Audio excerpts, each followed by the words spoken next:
Son las dependencias del hotel terrorífico que creó Santiago Codea Bruac el pasado fin de semana en Ficoba, un hotel que fue el pasaje del terror de este año, una actividad ya clásica en Irún que se organiza todos los años en unas fechas cercanas al día de Halloween. Arratsaldeon, buenas tardes. Enseguida conoceremos ese hotel tan terrorífico que se montó en Ficoba el pasado sábado, pero antes empezamos con música, en concreto con la música de Aitor Osuna, porque por segundo año consecutivo va a intentar llegar a Eurovisión, pero en esta ocasión se ha presentado la preselección de Suiza, un país que este año ha abierto a toda Europa la posibilidad de ser su candidato. Aitor Osuna llega con la canción Live the Love a esta preselección de Suiza.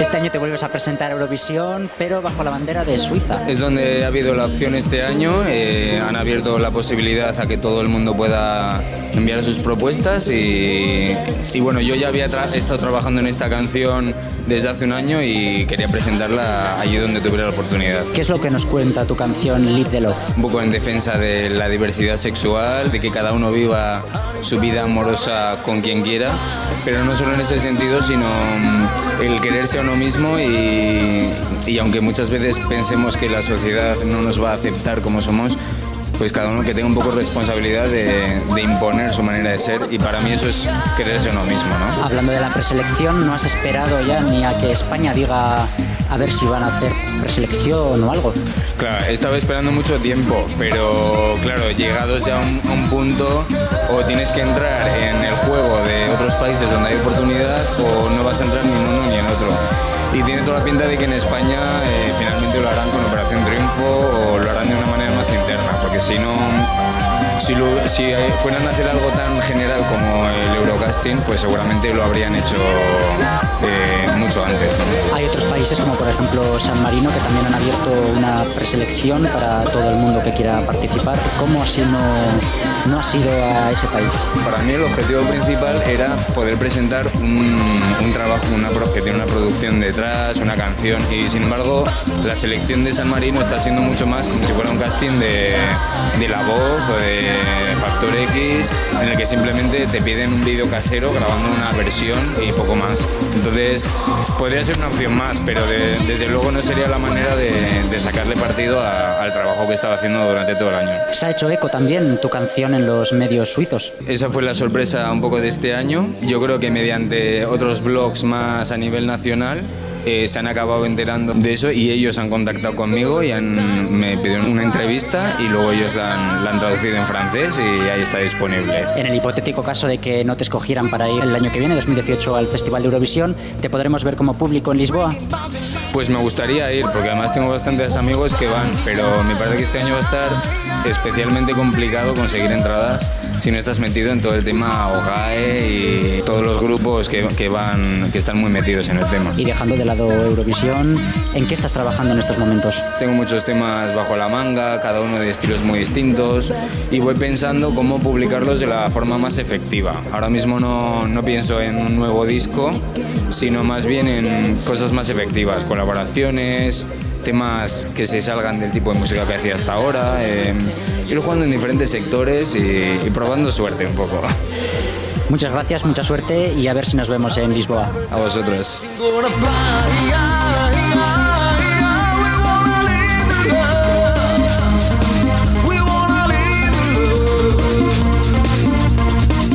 El próximo 22 de noviembre el Tribunal Supremo va a resolver el primer caso sobre IRPH. Recordamos que el IRPH es un índice que se pone en los préstamos que encarece las hipotecas en torno a 300 euros. Vamos a hablar enseguida del IRPH, vamos a explicar a todos los que nos estáis viendo en qué consiste este interés que se añade a los préstamos, pero antes me gustaría hablar con José Mari Erauskin, que forma parte de la plataforma Stop IRPH Guipúzcoa, de esta noticia que conocíamos hace una semana y media aproximadamente.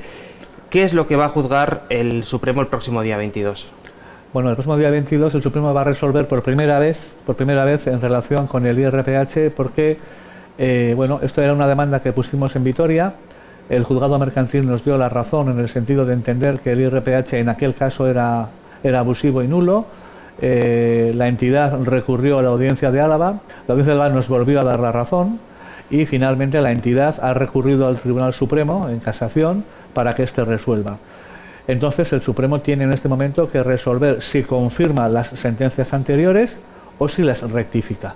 Entonces es el primer caso que llega, y lo que es importante es saber que el Tribunal Supremo no va a analizar el IRPH, que es como es. El IRPH tiene una serie de peculiaridades, que nos gusten o no, son las que son, pero no se juzga eso. Lo que se juzga es si esas peculiaridades han sido puestas en conocimiento del cliente. Es decir, que si una persona cuando firmó un préstamo hipotecario con el IRPH se le explicó bien todo lo que se le iba a cobrar. Se le explicó en qué consistía el IRPH, cómo se calculaba y qué diferencias tenía con el Euribor, que era el habitual en la época. Porque hay que tener en cuenta que el Euribor, en la época de contratación de este préstamo en concreto, era el índice habitual al 85% de los casos. Claro, cuando a alguien se le impone un índice que es minoritario, casi residual, y además no se le deja elegir, sino que tiene que ser ese o nada, lo mínimo que hay que explicarle es en qué consiste ese índice, por qué le pones a él eso cuando el 85% de la gente tiene otra cosa, y qué diferencias tiene o qué mejoras tiene ese respecto al otro, para que él elija si quiere eso, si no lo quiere, y si no hay otra posibilidad, pues oye, pues a lo mejor hasta renuncia al préstamo y va a otra entidad a ver qué le ofrecen. Vamos a explicar claramente lo que es el IRPH, y para eso has traído un juego de... He traído un juego para explicar lo que es el IRPH, para que sea fácil de entender, ¿eh? Para explicar el IRPH voy a explicar dónde están esas diferencias y esas peculiaridades que lo hacen especial y de las que entendemos que había que darle explicación al cliente. Mirad, esto es el Euribor. De una manera sencilla, no es totalmente cierto, pero para que nos entendamos podemos decir que esto es lo que cuesta el dinero. El banco que nos presta dinero ha pagado por ese dinero el Euribor. Bien, evidentemente cuando nos presta dinero tiene que ganar, eso es lógico. Y entonces lo que hace es cobrarnos ese Euribor más un diferencial. Esto es el tipo de interés de mi préstamo, del tuyo, del otro. Esto es el tipo de interés. El Euribor más un diferencial, que puede ser 1, 1,5, 2, 0,5, 0,9, 3, lo que fuere. Esto es el tipo de interés de un préstamo. Si cogemos todos los préstamos de una entidad y hacemos la media de lo que ha cobrado de Euribor más diferencial, nos dará la media de lo que esa entidad ha cobrado por tipos de interés un mes. Y si cogemos la media de todas las entidades, nos da el IRPH. El IRPH es, o nos dicen que es, la media de los tipos de interés que han cobrado las entidades el mes anterior. De manera que el IRPH de mayo sería la media de lo que las entidades financieras han cobrado de tipo de interés el mes de abril. Pero no es verdad. Si fuera así sería muy razonable, sería recomendable, porque ¿qué mejor tipo de interés para mi préstamo que pagar la media de lo que estáis pagando todos como tipo de interés? Si pago la media de lo que paga todo el mundo, no estaré mal. Pero el problema es que el IRPH no es verdad que sea la media de los tipos de interés de las operaciones del mes pasado. Es la media de los tipos TAE. Y eso le da un cambio radical. ¿Por qué? Porque el tipo TAE de un préstamo no es el tipo de interés, es el coste total del préstamo. De lo que el tipo de interés es una parte, pero no todo. ¿Por qué? Porque en el préstamo que tenéis pagáis un tipo de interés y pagáis también unas comisiones y habéis pagado también unos gastos, gasto de notario, gasto de registrador, de gestoría, de tasación. Todo esto es el tipo TAE de la operación. Si hacemos la media de todos los tipos TAE de todas las operaciones, nos sale el IRPH. Es decir, por tanto, el IRPH es la media de todo esto. Si tú tienes IRPH, cada mes estás pagando el valor del Euribor del mes de referencia, la media de lo que han añadido a ese Euribor los clientes que han contratado, la media de las comisiones que han pagado esos clientes y la media de los gastos que han pagado sus clientes. Todo esto lo pagas tú como tipo de interés. Entonces, claro, es evidente que los que tienen IRPH están pagando como tipo de interés lo que todos los demás han pagado por todos los conceptos. Y de ahí se desprenden una serie de peculiaridades que tenían que habérsele dicho al cliente. Por ejemplo, ¿qué? Pues que el IRPH siempre será más caro que el Euribor. ¿Por qué? Porque el Euribor es una parte del IRPH, pero el IRPH es mucho más. Por lo tanto, siempre será más caro. Y eso no se lo dijeron, porque si a ti te dicen que el IRPH va a ser siempre más caro que el Euribor, no lo quieres. Pero es que además, en tu cuota, tú estás pagando una cantidad que es el resultado de sumar estas 4 cosas. Pero es que tú además también tienes un diferencial propio, porque el IRPH muchas veces se acompaña de +1, más medio, más 0,25, con lo cual quien tiene IRPH está pagando la media de los diferenciales que han añadido al Euribor los clientes el mes pasado y además su propio diferencial. Pero es que además tú también tienes tus propias comisiones, porque tú has pagado tu comisión de apertura.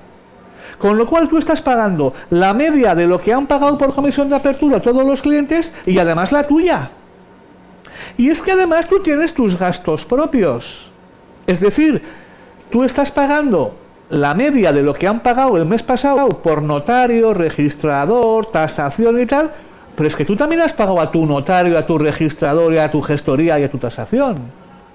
Por tanto, quien tiene IRPH está pagando doblemente gastos. Paga los de todo el mundo y los suyos. Comisiones de todo el mundo y las suyas. Diferenciales de todo el mundo y el suyo. Claro, esta duplicidad de pagos es una peculiaridad muy relevante, de mucha trascendencia económica, que se me tenía que haber dicho, porque si lo sé, no lo quiero. Y es que además el IRPH es manipulable o influenciable. ¿Por qué? Porque si el dato que manda la entidad, cada banco, al Banco de España, para hacer la media de estas 4 cosas, os dais cuenta que sobre esta el banco no puede influir, el Euribor es el que es.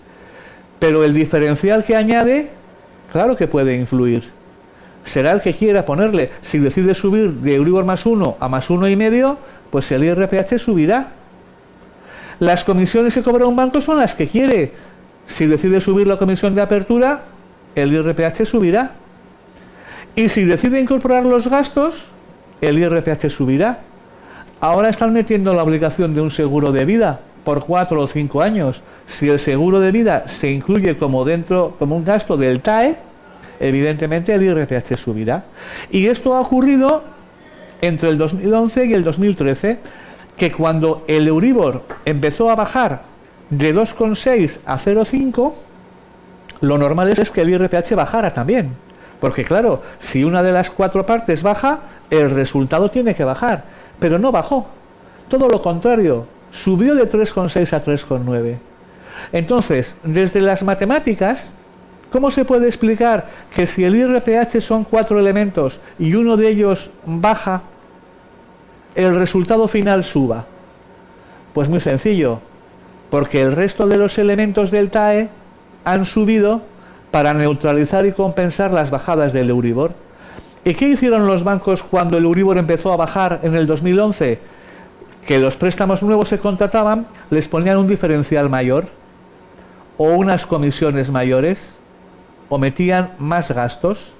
De esa manera lo que hicieron fue que las bajadas del Euribor se compensaban con subidas del resto de elementos para que el IRPH permaneciera estable. Y encima nos dicen que lo bueno que tiene el IRPH es que es muy estable. Hombre, eso no es lo bueno. En un interés variable lo bueno es que varíe en función de cómo se mueve el Euribor, porque si tú tienes un préstamo con IRPH que siempre va a valer lo mismo, para eso contratas un tipo fijo. Esto es engañar. Y además esto es la prueba de cómo han manipulado. Estamos hablando además, como decía yo al principio de la entrevista, de un IRPH que encarece los préstamos hasta en 300 euros. Claro, porque... perdona, en un momento determinado en el que una familia está en dificultades, 300 euros le puede suponer todo el mes. Todo el mes. No, o pagar y no pagar. Ten en cuenta que el que tiene un préstamo tiene el tipo de Euribor más el diferencial, luego él paga sus comisiones y él paga sus gastos. Esto es lo que tiene cualquier persona. Pero es que los que tienen IRPH, a todo esto, que es lo que tiene un cliente de Euribor, ellos a su vez, como tienen su diferencial propio, sus comisiones propias y sus gastos propios, esto que ellos añaden, a lo que tiene la gente en general, ellos añaden esto puede suponer 300 euros al mes. 300 euros al mes es dinero siempre. Pero cuando las economías estaban más ajustadas, cuando hace unos años, pues en una pareja igual trabajaban los dos y los ingresos eran importantes, pues esta diferencia, digamos que, bueno, se soportaba, se llevaba bien y bueno. Pero ¿qué pasa cuando de repente igual uno de ellos deja de trabajar y el otro tiene media jornada o los dos van al paro y tal? Que de repente los ingresos se pueden poner pues en 1.000 euros o menos de 1.000 euros y entonces ya 300 euros es una barbaridad. Es la diferencia entre poder pagar o no poder pagar, la diferencia entre que te puedan ejecutar la hipoteca por no pagar o mantenerla, la diferencia entre poder perder la casa o mantenerla. Fíjate, eso es importante. Estábamos hablando de que por fin va a llegar un caso de estos al Supremo. Hasta el momento ninguno se había admitido a trámite. En este caso concreto, tal y como decías al principio, se está juzgando a un particular. Es decir, a un particular, claro, a una persona. No va a generar una jurisprudencia porque es un caso particular, pero sí que os va a dar unas reglas del juego para participar. Exacto. A partir de ahora. Que tal y como veo, esto lo que va a hacer de alguna manera es poder saber de qué manera atacar al banco por este índice concreto. Claro, vamos a ver, la primera cosa que has dicho, aquí lo que se van a analizar no es si el IRPH es bueno o malo, es así, no sé si es bueno o malo, es así, y es legal, por tanto no vamos a discutir, es así. Lo que vamos a discutir es si, como tiene estas especiales peculiaridades, se han explicado al cliente.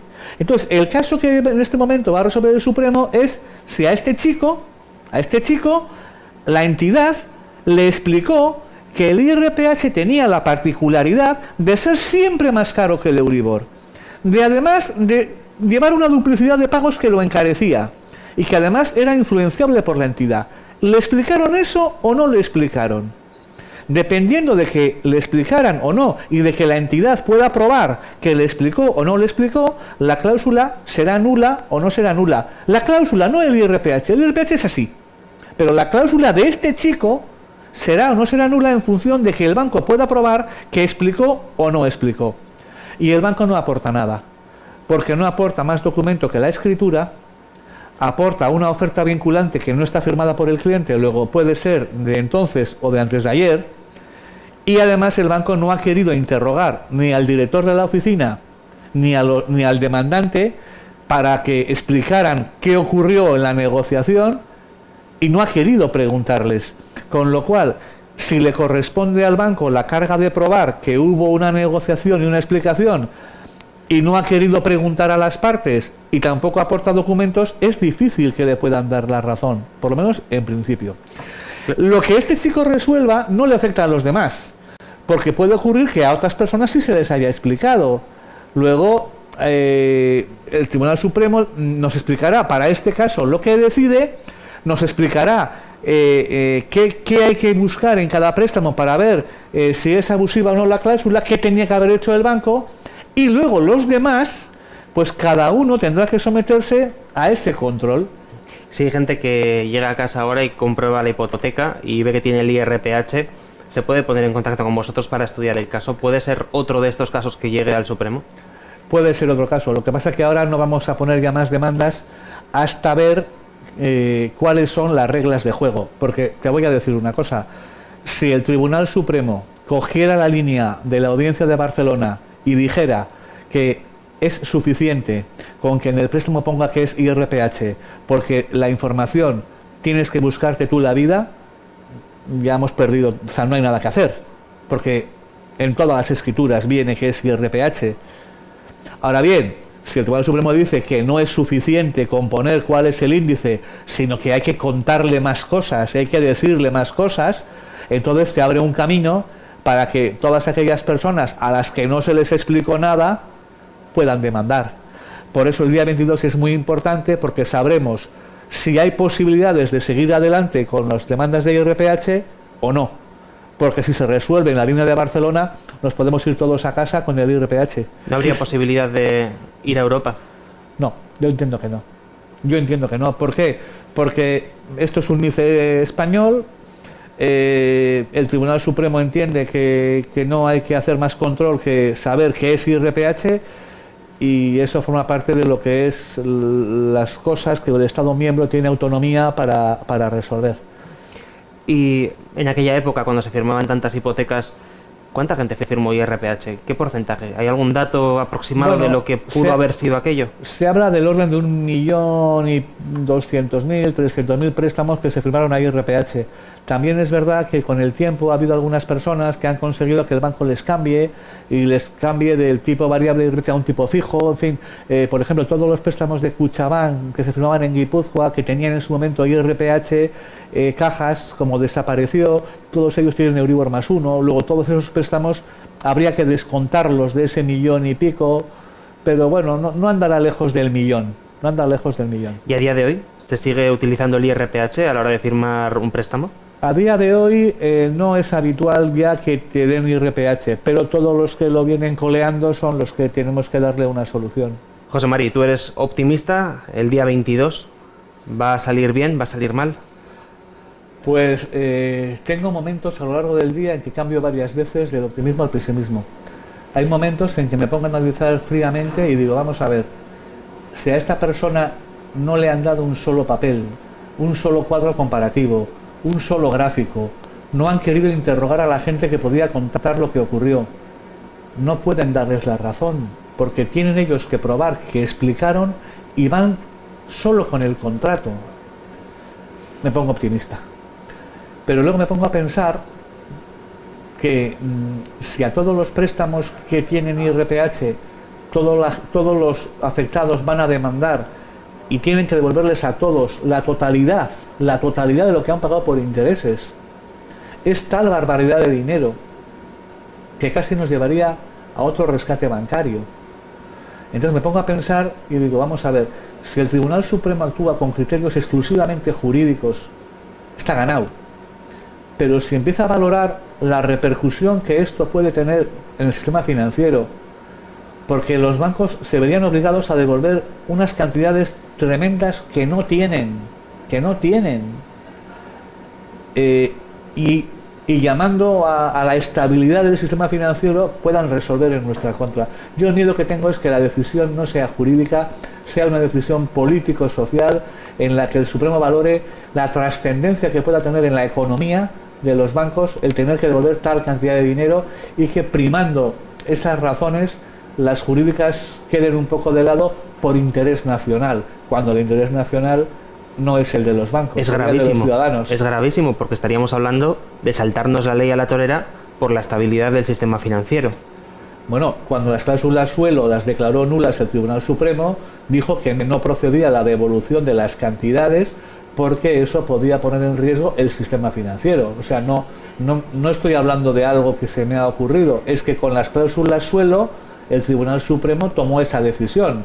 Lo que pasa es que luego el Tribunal Europeo le dijo, oiga, usted es libre de declararlo nulo o no, pero lo que usted no puede hacer es que declararlo nulo, no devolverlo. Eso sí que no puede. Entonces, si usted lo declara nulo, tiene que devolverlo todo. Claro, yo ahora me pongo a pensar y digo, la cláusula suelo es lo que pagas de más de los intereses, pero la nulidad del IRPH es todo lo que has pagado por intereses. Es muchísimo más dinero, muchísimo más. Y supongamos que en el peor de los casos ocurre eso. ¿Hay posibilidad de ir a Europa y decir, oiga, que mira, este señor me dice que evidentemente tengo razón jurídicamente, pero no me la da porque desestabiliza todo el sistema? Ahí sí. Si el Tribunal Supremo dijera que es nulo, pero no procede la devolución, se puede ir a Europa a decirle, oiga, este señor no cumple con la normativa comunitaria que establece que una cláusula nula no puede surtir efecto y hay que devolverlo todo. Ahí sí podríamos ir. Pero si no lo declara nulo, pues el Tribunal Supremo es libre de declararlo nulo o no. Eso no se puede cuestionar. Eso es su saber hacer. Entonces el Tribunal Supremo es libre de declararlo nulo o no. Lo que no es libre es de fijar las consecuencias. Si lo declara nulo, hay que devolver. Si no lo declara nulo, no. Si lo declara nulo, o no lo declara nulo, ahí no podemos ir a Europa, porque esa es una decisión que tiene autonomía para decidir. Lo que no puede hacer es lo que tú has dicho, declararlo nulo y decir que no obstante no procede la devolución. Eso no puede. Eso ya lo ha hecho con el suelo y le han enmendado en Europa. José Mari Dauskin, es que ricasco. Vale, ricasco. Continuamos con estas imágenes tan terroríficas. Son del pasaje del terror que tuvo lugar el pasado fin de semana en Ficoba, como todos los años organizado por la Asociación Cultural Santiago de Abruac. En esta ocasión montaron un hotel en el que todos los que pudieron entrar pasaron mucho miedo. Bueno, pues este año es especial. En nuestro 15º aniversario vamos a poder encontrar el hotel de Abruac, así que estáis todos invitados a la suite. Nos vamos a encontrar los escenarios que existen en cualquier hotel. Vamos a empezar por la persona que recepciona, también un aparcacoches, después varias sorpresas en los pasillos y en las puertas que tenemos. También nos vamos a encontrar las de la lavandería, también los cocineros, un restaurante, diferentes personas en diferentes habitaciones y un jardín también, así que un poquito de todo.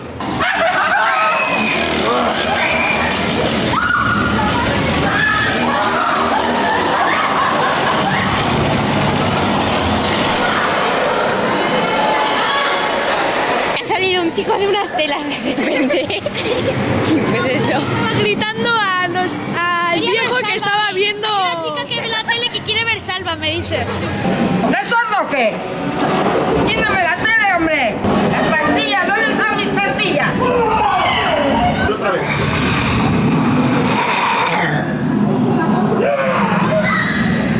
La verdad es que me espero lo típico, pero yo creo que lo pasaremos bien. Pasatera, verduresco. Pasará. Pues no sé, me imagino que serán camas con todo sangre y gente por ahí. Zombies.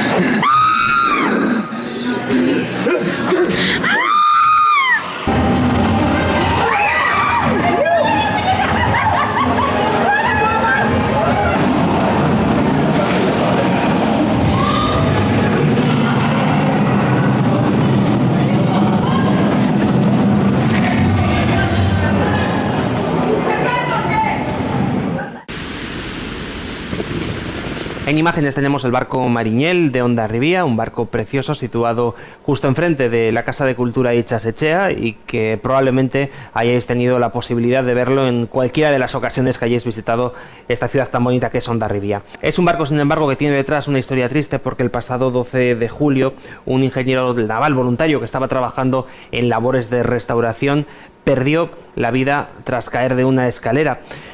Un hecho que fue muy triste, que fue muy comentado en Hondarribía y que ahora puede ocasionar penas de cárcel. ¿Por qué digo esto? Porque ayer el Confidencial.eus publicó la siguiente noticia que estáis viendo en imágenes. El gobierno municipal de Hondarribía y su policía local denunciados ante el fiscal general del Estado.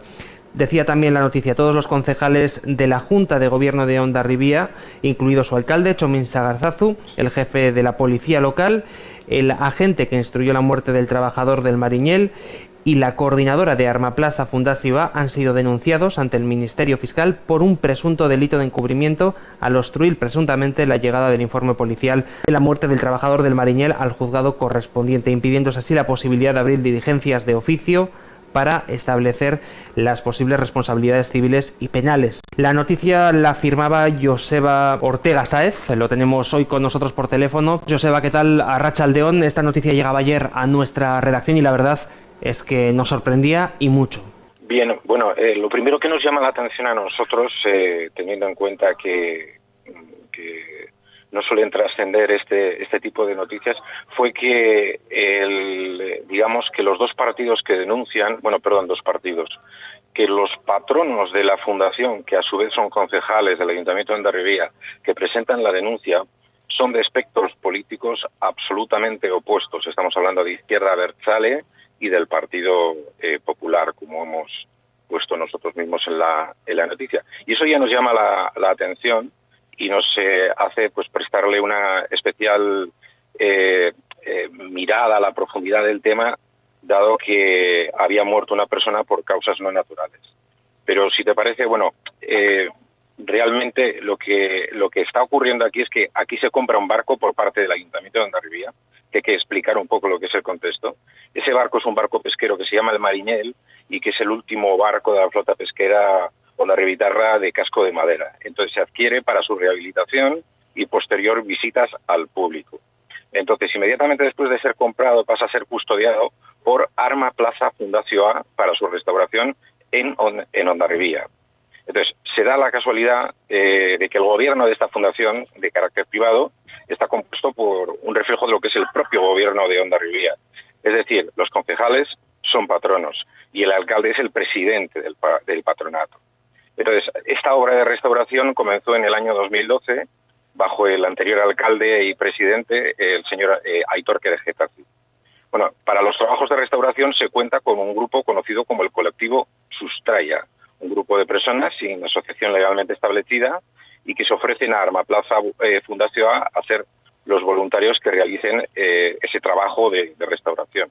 Entonces, lo que denuncian estos patronos concejales es que se está presuntamente encubriendo las verdaderas circunstancias de la muerte en accidente de uno de los trabajadores voluntarios, bloqueando la llegada al juzgado del atestado policial, el atestado policial, y así pues evitar de oficio que se efectúen las acciones de responsabilidad civil y penal contra los responsables de una presunta negligente y o delictiva actitud en el desarrollo de esta actividad. Para que la gente se haga una idea, en vez de inhibirse la policía local de Hondarribia en favor de la Ertzaintza, que tiene que investigar a sus propios jefes, insisto, el alcalde es el presidente de Arma Plaza, no solo no lo hacen, sino que se retiene el atestado en el libro policial. Una muerte por causas no naturales. ¿Pero dónde se ha visto esto? Esto es lo que nos llama a nosotros la atención y lo que nos parece, pues, verdaderamente que huele a feo, ¿no? Y entonces, pues comenzamos una investigación. Entonces, una de las cosas que nos ha llamado la atención es que desde Confidencial.eus es que nos preguntamos lo mismo que los concejales denunciantes, ¿no? Los patronos concejales denunciantes. Actualmente, ¿qué credibilidad, qué validez tiene ahora ese informe policial? Supongamos que ahora mismo, a raíz de esta denuncia ante la Fiscalía General del Estado, que por cierto se hace, según cita la propia denuncia, ante la impunidad que para ellos hay en Euskadi, ante estos hechos, ¿qué credibilidad, qué validez tiene? Entonces, ¿qué es lo que ocurre? Que esos patronos denunciantes no quieren ser cómplices ante lo que pueden ser acciones de oficio de responsabilidad civil y penal, porque cuando ocurre en este caso una muerte por causas no naturales, la familia puede ejercer acciones legales, pero por otro lado, según el artículo 124 de la Constitución española, el propio Ministerio Fiscal de oficio puede hacerlo. Y ojo, insisto, son espectros políticos absolutamente opuestos, Izquierda Abertzale y Partido Popular. Vamos, que es de una gravedad como para unir a estos dos partidos. Nunca se había visto algo así. Entonces, según nuestras investigaciones, la muerte del trabajador o esa sesión de fotos que... sí, estamos viendo imágenes ahora mismo. Tenéis ahí, ¿no? Sí, bueno, como podéis ver, yo lo definiría una especie de chiquipark fotográfico, ¿no? O sea, lo que preocupa a estos patronos es que no tienen ninguna información sobre las medidas de seguridad que ha habido alrededor de esta restauración. ¿Y cuáles son las pruebas que para ellos... digamos que pondrían ante, bueno, y nosotros mismos que hemos conseguido estas fotografías pondríamos a disposición del Ministerio Fiscal. O sea, esta sesión de fotos con niños para una marca de ropa o la propia muerte del trabajador denota pues una falta de celo, una falta de supervisión ante lo que debería ser un trabajo, sea con voluntarios o no sea con voluntarios, porque ahí está la muerte lamentable del voluntario de Sustraya. Imaginemos que esos niños que salen en esas fotos pues se caen desde esa altura como sí, hay una de las estamos fotos. Viendo ahora en esa misma foto en la que se ven una serie de niñas que están en el barco en la parte de arriba y a micrófono cerrado comentaba además contigo que esas niñas se pueden sentar tranquilamente en el bordillo de ese barco y en un momento determinado pues un mareo o un descuido se van para atrás y la consecuencia es evidente. Es de una insensatez supina. Porque, de hecho, en las medidas de seguridad de cara a las visitas públicas, una de las indicaciones técnicas es precisamente, dado que hay muy poca altura ahí, es colocar una valla. Entonces, esto denota pues el libre albedrío que ha habido en el desarrollo de esta actividad. Entonces, alrededor de la responsabilidad civil y penal, pues estamos hablando de la posibilidad de que la familia cobre hasta 300.000 euros más, independientemente del seguro de accidentes que sí tenían. Un seguro de accidentes porque pueden cobrar entre 20 y 40.000 euros, según fuentes consultadas de diversas empresas de seguros, pero con el seguro de responsabilidad civil de la Fundación de Arma Plaza, la familia podría cobrar 300.000 euros, hasta 300.000 euros más. Y luego, en relación con los delitos, porque está por ver que se libere del limbo policial el atestado, habrá que ver la validez de ese atestado, si presuntamente ha habido algún tipo de falseamiento en el documento, que sería falsedad documental, si ha habido una omisión de perseguir el delito, etcétera, etcétera, lo cual nos pondría, independientemente del presunto delito de prevaricación, que es una inhabilitación en el cargo, nos pondría en un presupuesto, según fuentes jurídicas, de un castigo de hasta 6 años de cárcel. Joseba, no sé si has tenido posibilidad de hablar con los responsables de Mariñel para conocer su versión de los hechos. Bueno, ellos lo primero de todo, que son muy buena gente, lo que están es consternados por la muerte de su compañero, están abatidos. Para ellos concluir la obra de finalización del Mariñel es una obra homenaje a su compañero fallecido, y están indignados porque estemos sacando nosotros mismos este tema. Entonces nos pusimos en contacto directo con ellos para informarles y explicarles que ellos no podrían estar ahí trabajando haciendo lo que les diera la gana, porque tenía que haber una labor de supervisión. Entonces, yo les noté, estuve hablando en concreto con el que, ya digo que no es una asociación legalmente establecida, entonces se dirigió en representante un señor llamado Imanol Garamendia, que me dijo que ellos se supervisaban a sí mismos, pero sabiendo que esto se podía publicar, de repente en la misma llamada me dio una versión totalmente opuesta, que la persona que en teoría tenía que haber estado supervisando todo eso, que es la coordinadora de la Fundación Arma Plaza, que es Miriam Ayerbe Irizar, pues que supervisaba todo, que todo estaba tan controlado, y bueno, estaba todo tan controlado que esa escalera la hizo manualmente el voluntario fallecido, y estaba todo tan controlado y supervisado, pues que se llegó a hacer una sesión fotográfica como si fuera un chiqui park. Por cierto, Joseba, que los concejales de Abotxanitz y del Partido Popular próximamente van a ofrecer una rueda de prensa también para dar a conocer esta denuncia de la que ayer os hacíais eco en confidencial.eus. Eso es. Vamos a ver, estos están siendo bastante cautos. Son 2 concejales de Abotxanitz y el único concejal que existe, José Miguel Ochoteco, del Partido Popular. Que lo que han hecho estos 2 grupos políticos es, por encima de rivalidades políticas, valga la redundancia, ha sido anteponer los intereses de la sociedad, ¿no? Es que se esclarezcan los hechos, porque a estos lo que les importa es que se esclarezcan los hechos. Y nosotros pensamos que esto es un sanísimo ejercicio de democracia, dado el calado de la noticia. Y, de hecho, hemos informado a la Lehendakaritza y al Gipuzkoa Batzar, porque estamos hablando de Fiscalía General del Estado, nos hemos visto pues en la responsabilidad periodística de informar a la Lehendakaritza e informar al presidente y a su compañero Jon Jauregui, Joseba Egibar y Jon Jauregui de Gipuzkoa Batzar, porque estamos hablando de la posibilidad de que el gobierno municipal de Hondarribia al completo caiga por una actitud absolutamente negligente. Y otra cosa que quisiéramos apuntar, que no es un tema contra un partido. Creo que a lo largo de esta conversación se ha notado que yo no he citado en ningún momento el partido. De hecho, nosotros procuramos evitar citar los partidos, porque es un tema contra unas personas que se comportan como si fueran impunes. Porque para nosotros no existen partidos corruptos, sino corruptos dentro de partidos. Gente sin valores de servicio público y que se creen impunes, como dicen los propios concejales. Por eso, desde confidencial.eus, pues nosotros decidimos pues que es, como dice nuestro eslogan, que es hora de barrer nuestra casa. Hablamos mucho de la corrupción ajena, pero ¿qué pasa de la nuestra? Es hora de barrer Euskadi. ¿O de verdad la gente se cree que aquí nunca pasa nada?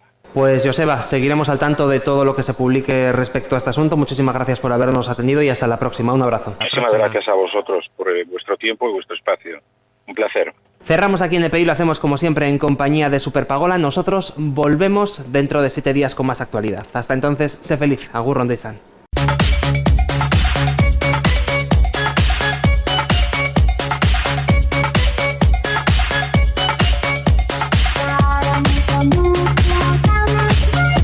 Hoy Super Paola nos va a enseñar a cómo hacer una batería externa para cuando estamos en la calle y se nos acabó la batería del móvil, eso que hoy en día lo utiliza muchísima gente a todas horas. Para eso necesitaremos un cargador de coche y una pila de 9 voltios, un tornillo, cinta aislante, un cable USB y por supuesto un móvil. Para empezar ponemos el polo positivo del cargador en la pila, en el polo positivo también, que es aquí así. Ponemos en polo negativo de la pila y en polo negativo de cargador y veis que se enciende USB. Pero claro, si tenemos que estar así todo el rato que estamos queriendo cargar el móvil, ¿para eso qué hacemos? Pues lo que vamos a hacer es pegar todo con cinta aislante.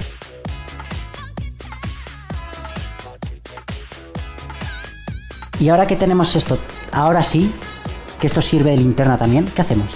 Enchufamos el cable donde está la luz y el otro lado en el móvil. Como vemos, se está cargando. Y ya está. Ya hemos aprendido a cómo hacer un cargador que te puede cargar en cualquier sitio de la calle y más barato que lo que puedes comprar en cualquier tienda.